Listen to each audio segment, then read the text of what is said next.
Queria fazer uma reflexão hoje sobre alguns pontos que estão colocados na obra A Caminho da Luz, mas que falam bem de perto conosco nesses nossos dias atuais. Queria falar um pouco sobre as características dos principais povos que foram migrados durante o período da chamada migração dos capelinos, as características que eles tinham. Então eram os egípcios, os hindus, os arianos, os árias, né?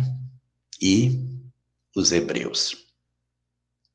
Fala-se no livro que os egípcios voltaram logo. Os hindus também rapidamente refizeram seu caminho. E houve a permanência de maneira mais efetiva de dois povos, os árias e os hebreus. Se a gente for olhar a característica que esses povos têm, o que motivou com que esses povos permanecessem no planeta, diferente dos egípcios e dos hindus? Tanto egípcios como hindus, com todas as imperfeições que eles poderiam ter, eles não foram construtores da guerra. Eles não foram povos que fizeram guerra. Mas quando a gente pega a história dos árias que chegaram na Europa, nós vamos encontrar um instinto muito belicoso, muito violento, dominador, promovendo ocupações, escravizações, processos de tirania.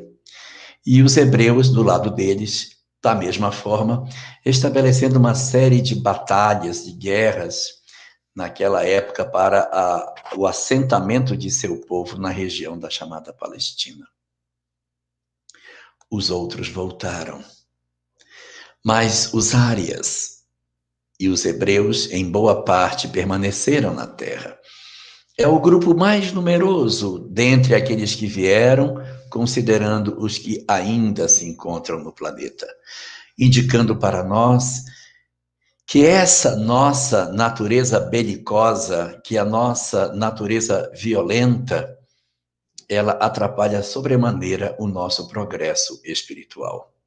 Quando nós observamos as consequências de uma guerra, as consequências da violência, dos processos de agressão que nós produzimos, e a situação em que a lei de causa e efeito nos colhe e nos torna, por conta disso, cativos dessa história, em que nós nos emaranhamos em função do ódio a reencontrar os companheiros a quem agredimos no futuro, isso mostra para nós a dificuldade que a gente tem para caminhar.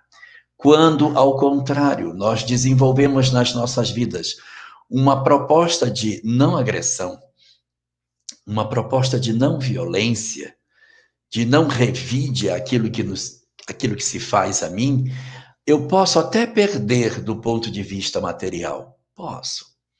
Mas o que eu ganho do ponto de vista espiritual é escandalosamente maior. Então, dentro dessa ótica, fica a reflexão para nós da importância da paz nos nossos dias. A importância de nós cultivarmos esse sentimento, porque é o acerenar por dentro que vai permitir que a gente consiga ingressar num novo estágio de sociedade. Quando se fala assim de paz, existem duas coisas que são importantes. A primeira é que a paz não é a anulação do outro. Olha, em casa está todo mundo em paz porque um está totalmente tomado. Não, isso não é paz, isso é armistício. Nós temos que viver em paz quando a gente efetivamente senta junto, conversa em casa, discute as questões da família, os nossos conflitos familiares e conseguimos equacionar as questões cedendo de parte a parte. Porque só quando nós aprendemos a ceder de parte a parte, nós construímos efetivamente a paz e não a anulação do outro. Se alguém tem sempre razão e alguém sempre impõe a sua vontade sobre o outro, nós não estamos vivendo um fenômeno de paz, estamos vivendo um fenômeno de dominação. Então, esse é o primeiro ponto que a gente faça a paz de maneira verdadeira, porque se nós não pacificarmos os nossos corações, se nós não nos acerenarmos por dentro, nós transferimos essa agressividade para a nossa família e agredimos os outros dentro do nosso lar.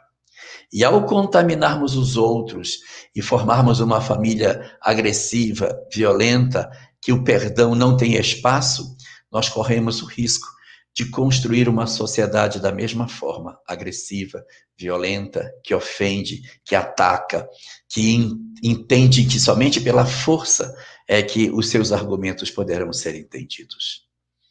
E o segundo ponto que eu queria lembrar é que isso é tão importante, isso é tão significativo dentro da nossa necessidade enquanto espíritos da Terra, que quando Jesus nasceu no planeta, quando os espíritos nos dão conta do seu nascimento sobre a Terra, a primeira mensagem que nós encontramos a partir do momento em que Jesus está nascido no planeta é dita pelos anjos aos pastores.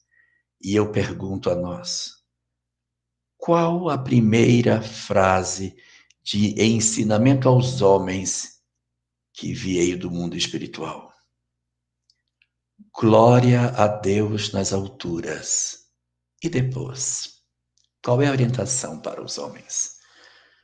Paz na terra entre os homens. Desde lá, a necessidade da paz tornava-se a primeira das lições para que a gente pudesse se aproximar da proposta de Jesus. Os anjos ainda continuam cantando hosanas e nós ainda continuamos sem ouvi-los dizerem glória a Deus nas alturas e paz na terra. Boa vontade para fazer a paz. Boa vontade para com os homens.